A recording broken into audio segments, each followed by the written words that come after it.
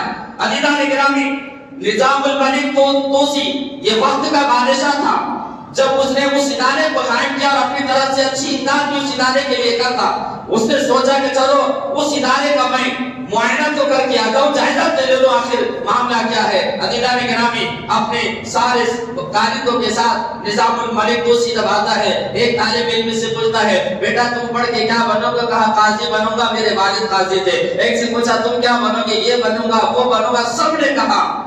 تو اب نظام الملک توسی کو تھوڑا ناراض یہ ہوئی کہ کس نے یہ نہیں کہا کہ میں علم دین کی حفاظت کے لیے عالم بن رہا ہوں، حفاظت قرآن کے لیے حافظ بن رہا ہوں۔ کسی نے بھی ایسا کوئی خاص جواب نہ دیا۔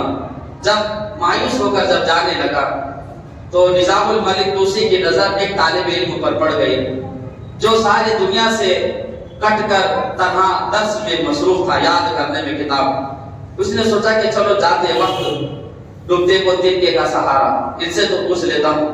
اب جانے کے بعد اس طالب علم سے پوچھا کہ اے طالب علم تم بتاؤ کہ تم کہاں سے آئے ہو؟ کہا فلاں جگہ سے۔ کہا کہ یہاں کیوں آئے ہو؟ کہا علم دین حاصل کرنے کے لیے۔ کہا علم دین حاصل کیوں کرنا ہے؟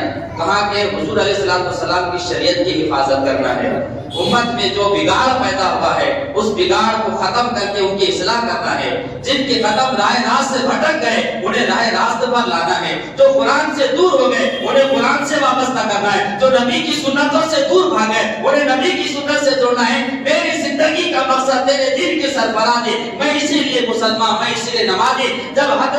جب نظام الملک توسی نے اس طالب علم سے جب یہ جواب سنا تو وہ خوشی کے مارے اللہ کے بارگاہ میں شکر ادا کرنے لگا اور کہنے لگا کہ مولا جس مقصد کے تحت میں آیا تھا میں میرے مقصد میں کامیاب ہو گیا۔ لوگوں تم جانتے ہو اس طالب علم کا نام کیا ہے؟ اس طالب علم کو امام غزالی رحمۃ اللہ علیہ کہتے ہیں۔ تو کہا کہ ایک طالب علم بھی اگر میرے ادارے سے اس نیت کے ساتھ اگر پڑھے گا میری زندگی کی ڈگر، میری زندگی کامیاب ہو جائے گی۔ عزیزان ملت اسلامیہ، حضرت شیخ الاسلام بانی جامعہ نظامیہ نے امت مسلمہ کی خیر خواہی کی۔ آج ہمارے پاس یہ گمان بنا بیٹھا ہے کہ مالدار ہونا سب سے بڑی نعمت، ہم دولت کو سب سے بڑی نعمت سمجھتے ہیں، دولت۔ لیکن یاد رکھیں اللہ کی تمام نعمتوں میں دولت ایک نعمت ہے، اللہ کی تمام نعمتوں میں سب سے قیمتی اگر کوئی دولت ہے تو وہ دولت ایمان ہے۔ ایمان سے بڑھ کر اور کوئی دولت نہیں ہے۔ حضرت شیخ الاسلام بانی جامعہ نظامیہ علیہ رحمۃ اللہ نے اسی دولت ایمان کے تحفظ کے لیے جامعہ نظامیہ کو قائم فرمایا۔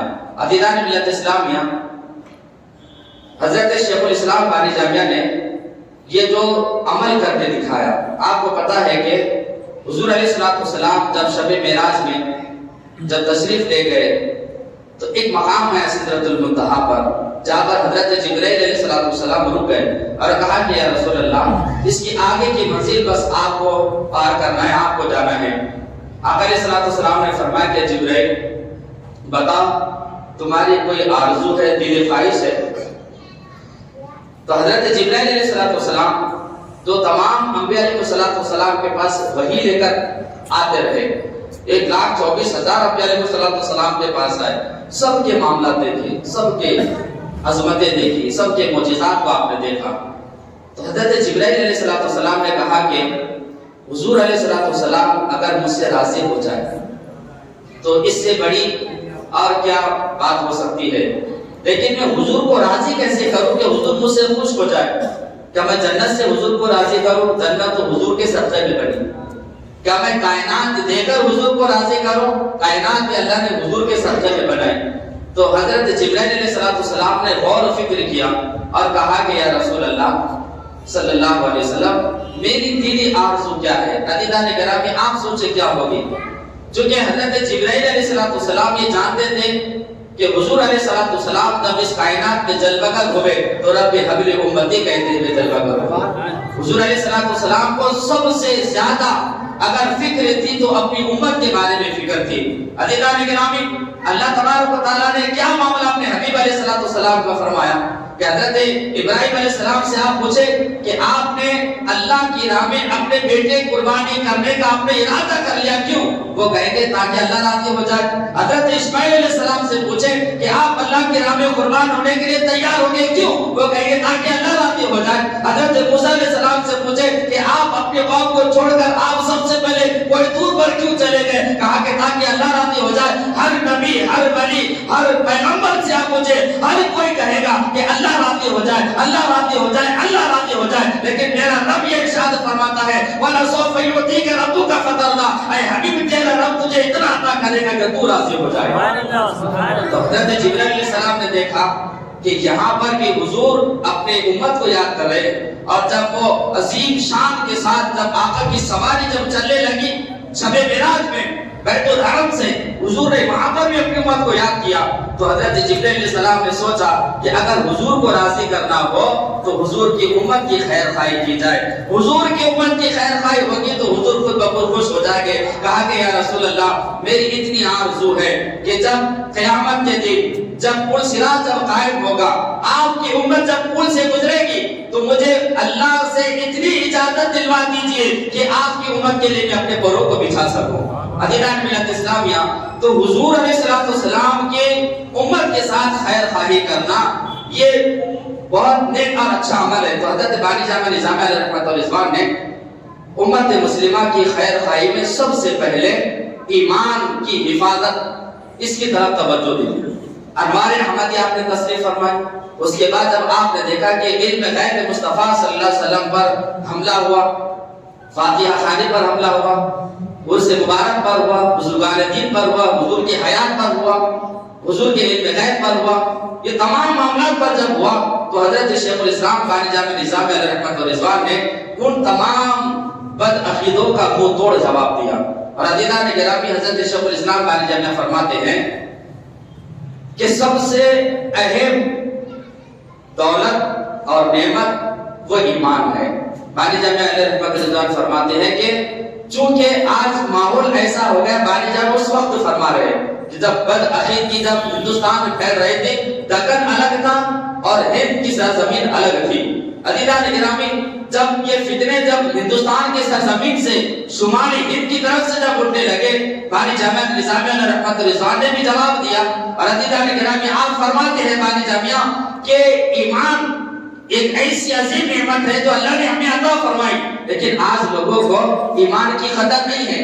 اگر کچھ دے کر ایمان کو خریدا ہوتا تو اس کی فکر ہوتی کہ اگر کوئی بہلا پھسلا کر تمہارا 1 روپیہ اگر کوئی لے کر چلے جائے تو بانی جامع فرماتے کہ تم زندگی بھر اسے یاد رکھتے ہو کہ میرے دھوکے سے 1 روپیہ لے کر چلا گیا، بہلا پھسلا کر 1 روپیہ لے چلا گیا، تو بانی جامع فرماتے 1 روپیہ جانے کا اتنا غم تجھے ہو رہا ہے، لیکن تم اس طرح فکر نہیں کرتے کہ کوئی اچھوں کے لباس میں آ کر مکر فریب دے کر تمہاری ایمان کی دولت کو لے کر جاتے ہو۔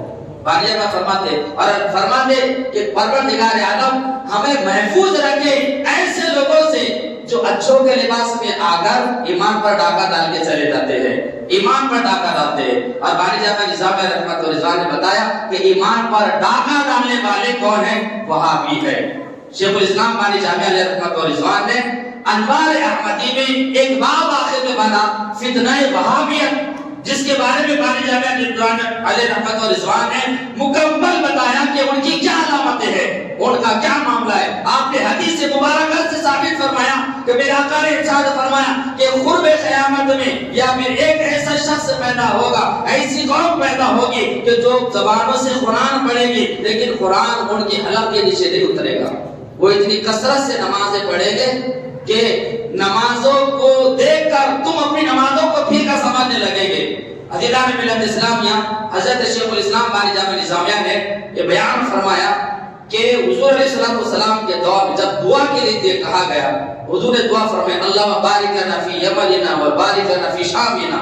حضور نے ملک یمن والوں کے لیے دعا فرمائی، ملک شام والوں کے لیے دعا فرمائی۔ ایک نے کہا وفی نجدنا، یا رسول اللہ ہمارے نجد میں، تو حضور نے اس کے لیے دعا نہیں فرمائی، کہا کہ گناہ کا قدر شیطان، وہاں پر شیطان کی سیکھ ہوگی اور اس کی نسل میں ایسے ایسے لوگ پیدا ہوگے جو ایمان سے اس طرح سے خارج ہو جائیں گے کہ جیسے تیر کمان سے نکل جاتا ہے۔ عزیزان گرامی، بانی امیل رحمت و رضوان نے بیان فرمایا کہ ایک بدبخت لعین انسان تھا، جب وہ حضور کی بارگاہ میں جب بیٹھا اور آقا علیہ السلام مال غنیمت تقسیم فرما رہے تھے، تو اب شیطان نے اس کے دل میں یہ بات ڈالی کہ قرآن مجید نے ہمیشہ انصاف کی بات فرمائی، اعدلوا ولو کان ذا قربا، کہ انصاف کرو، انصاف کرو، انصاف کرو۔ انصاف کرنے کا اللہ نے حکم دیا۔